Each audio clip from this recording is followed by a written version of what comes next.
Tax law की education के सिलसिले का दूसरा लेक्चर है। रेजिडेंट का कॉन्सेप्ट हमारे यहाँ इनकम टैक्स ऑर्डिनेंस के सेक्शन 81 में है। अगर आपकी साल में 4 लाख रुपए से ज़्यादा है इनकम तो आपको टैक्स रिटर्न भी फाइल करनी है, उसके ऊपर टैक्स भी पे करना है। 2004 में मैंने ये कॉन्सेप्ट दिया था, 2005 के लॉ में आ गया था। SCCP और FBR मिल के इस अंदाज की छोटी ऑर्गेनाइजेशंस को जो है वो आसान उनकी कंप्लायंस करें ताकि लोग इनकॉर्पोरेट करने को जो है वो अच्छा समझें और उसके नतीजे में मुल्क में इकोनॉमी की डॉक्यूमेंटेशन हो। टैक्स पेयर में बाय द वे दोनों इंडिविजुअल, AOP, कंपनी, बाकी तमाम लोग शामिल हैं।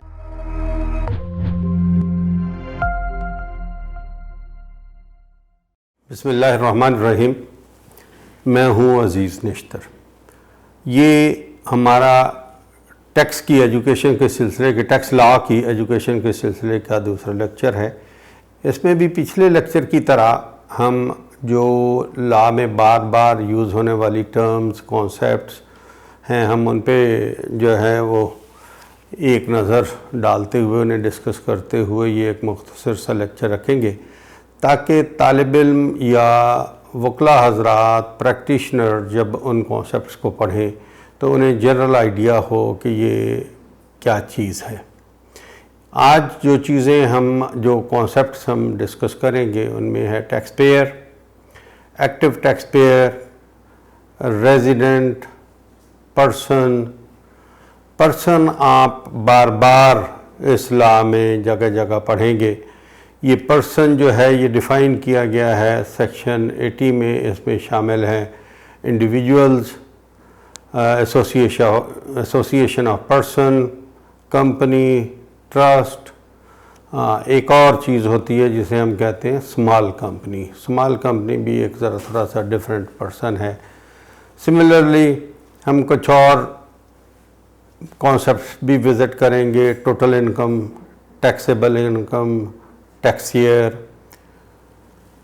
ये आज के हमारे मौज़ूआत हैं। इनमें हम सबसे पहले शुरू करेंगे रेजिडेंट से।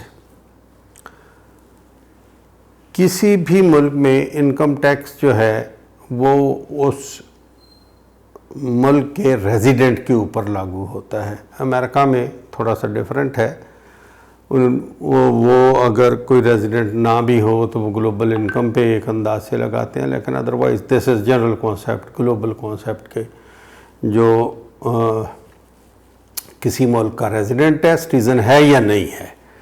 जो रेजिडेंट है उसने उस मुल्क में, बल्कि उसने पूरी दुनिया में जितने सारे पैसे जो है इन पैसे कमाए हैं, इनकम कमाई है, उस पे वो जिस मुल्क का रेजिडेंट है वहाँ टैक्स देगा। रेजिडेंट का कॉन्सेप्ट हमारे यहाँ इनकम टैक्स ऑर्डिनेंस के सेक्शन 81 में है।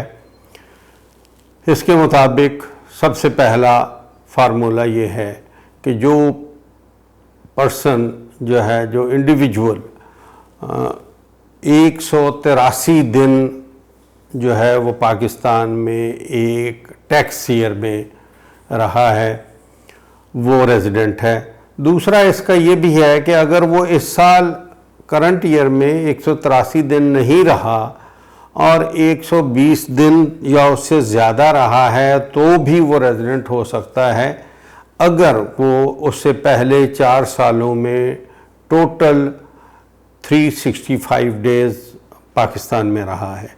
इस लिहाज से ये कॉन्सेप्ट देखते हुए कि ये जो लॉ की प्रोविज़न है सिर्फ रेजिडेंट पे एप्लीकेबल है, तो ये बिल्कुल एक देखने की चीज़ है। सिंपल ये टेस्ट नहीं है कि आप 183 डेज़ जो है वो इस साल में रहे हैं या नहीं, बल्कि साथ ही साथ आपको ये भी देखने का है कि अगर आप 120 डेज़ भी रहे हैं लेकिन उसके साथ गुज़श्ता सालों में 4 सालों में आप 365 डेज़ अगर इन एग्रीगेट मुख्तलिफ़ टाइम्स पे भी होने को हो सकता है, नॉट एट अ स्ट्रेच जो है वो रहे हैं, तो आप रेजिडेंट हो सकते हैं। इसी तरह करंट ईयर में भी जो रेजिडेंट होने के लिए एट अ स्ट्रेच आपका 183 डेज़ रहना ज़रूरी नहीं है। पूरे 365 डेज़ में या 366 डेज़ में, न लीप ईयर, आपको टोटल एग्रीगेट 183 डेज रहते हैं तो आपकी ज़िम्मेदारी हो जाती है कि आप पाकिस्तान में जो है वो टैक्स रिटर्न फाइल करेंगे अगर आपकी इनकम जो है वो टैक्सेबल लिमिट से ज़्यादा थी। यहाँ मैं बताता चलूँ, टैक्सेबल लिमिट हमारे यहाँ 4 लाख रुपए है, और अगर आपकी साल में 4 लाख रुपए से ज़्यादा है इनकम तो आपको टैक्स रिटर्न भी फाइल करनी है, उसके ऊपर टैक्स भी पे करना है। अगला हमारा कॉन्सेप्ट जो है वो है पर्सन। ये section 80 of income tax ordinance में डिस्कस हुआ है, जिसके तहत इंडिविजुअल जो भी एक नेचुरल पर्सन है, मेल फीमेल,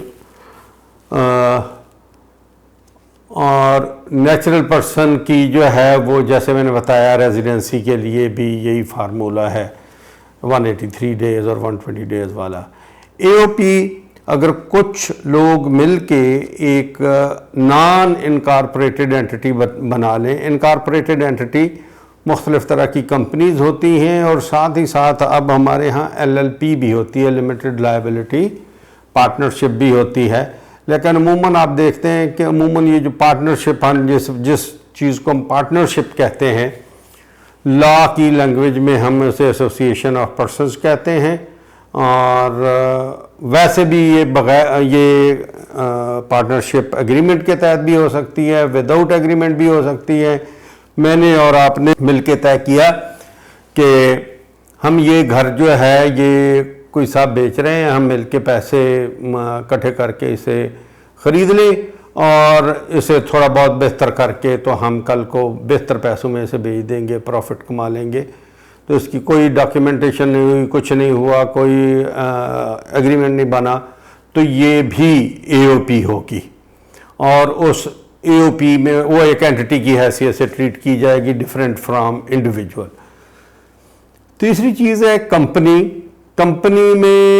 कंपनी की डेफिनेशन अगर हम देखेंगे तो कंपनी में कई तरह की चीज़ें जो हैं वो इंक्लूड की हुई हैं लॉ की डेफिनेशन के लिहाज से, जिसमें जो हम ट्रस्ट बनाते हैं वो भी कंपनी की डेफिनेशन में है, और कोई भी और बॉडी, कॉरपोरेट, मुदारबा, cooperative society, non profit organisation और कोई फॉरेन एसोसिएशन जो है, ये सब जो है ये कंपनी की डेफिनेशन में आते हैं। कंपनी का एक और जो लॉ में, टैक्स लॉ में कॉन्सेप्ट है स्मॉल कंपनी का। Small company, I am proud के ये मेरा दिया हुआ कॉन्सेप्ट था। 2004 में मैंने ये कॉन्सेप्ट दिया था, 2005 के लॉ में आ गया था। बेसिकली ये टैक्स से रिलेटेड चीज़ नहीं थी। मेरा ये मेरी सजेशन जो थी बेसिकली SCCP को थी कि SCCP और FBR मिल के इस अंदाज के छोटी ऑर्गेनाइजेशंस को जो है वो आसान उनकी कंप्लायंस करें, ताकि लोग इनकॉर्पोरेट करने को जो है वो अच्छा समझें और उसके नतीजे में मुल्क में इकोनॉमी की डॉक्यूमेंटेशन हो और उसी अंदाज से वेल्थ क्रिएशन का जो प्रोसेस है उसकी कोई डॉक्यूमेंटेशन हो सके। इसमें कंपनी उसी तरह ही होगी जैसे प्राइवेट लिमिटेड कंपनी बनती है, कंपनीज लॉ के तहत, नाउ एक्ट 2017 का जो है उसके तहत इनकॉर्पोरेट होगी।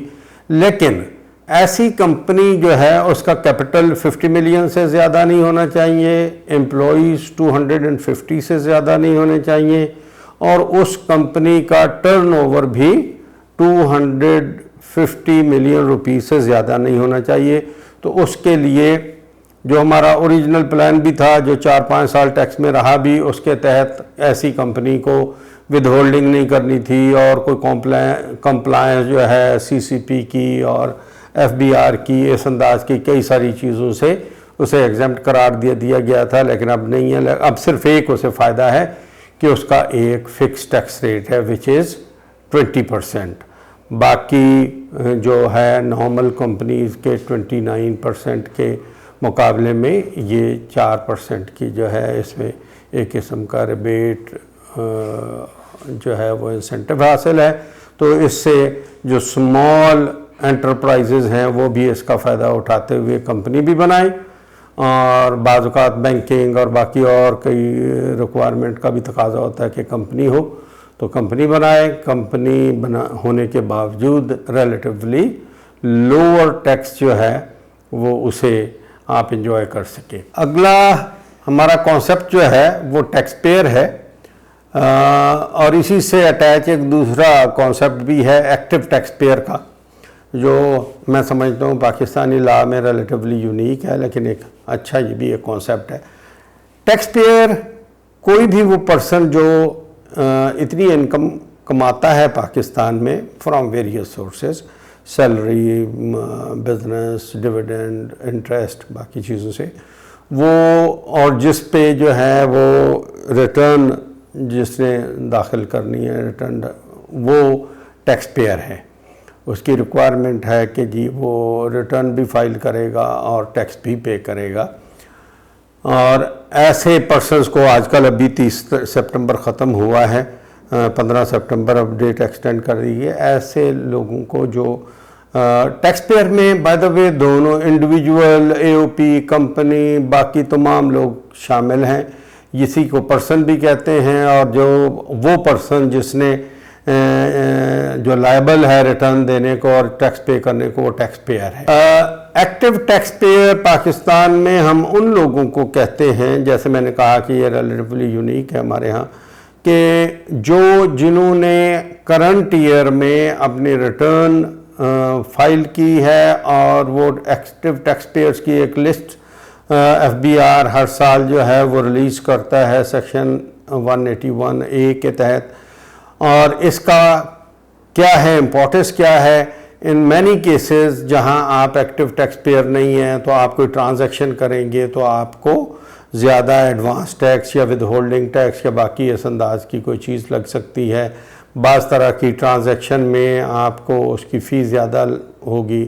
तो ये अब वो बैंक्स, बाकी अदारे जितने सारे हैं, आम पर्सन उसे फौरी तौर पे जो उस वक्त वो चेक करता है। इवन आप अपने टेलीफोन पे चेक कर सकते हैं कि मैं अगर जो है वो हूँ claim to tax payer, whether I am an active tax payer और नॉट। उसके लिए आप जस्ट एक SMS मैसेज करते हैं और उसी से आपको पता लग जाता है कि ये शख्स जिससे मैं ये ट्रांजैक्शन करने लगा हूँ ये एक्टिव टैक्स पेयर है या नहीं है।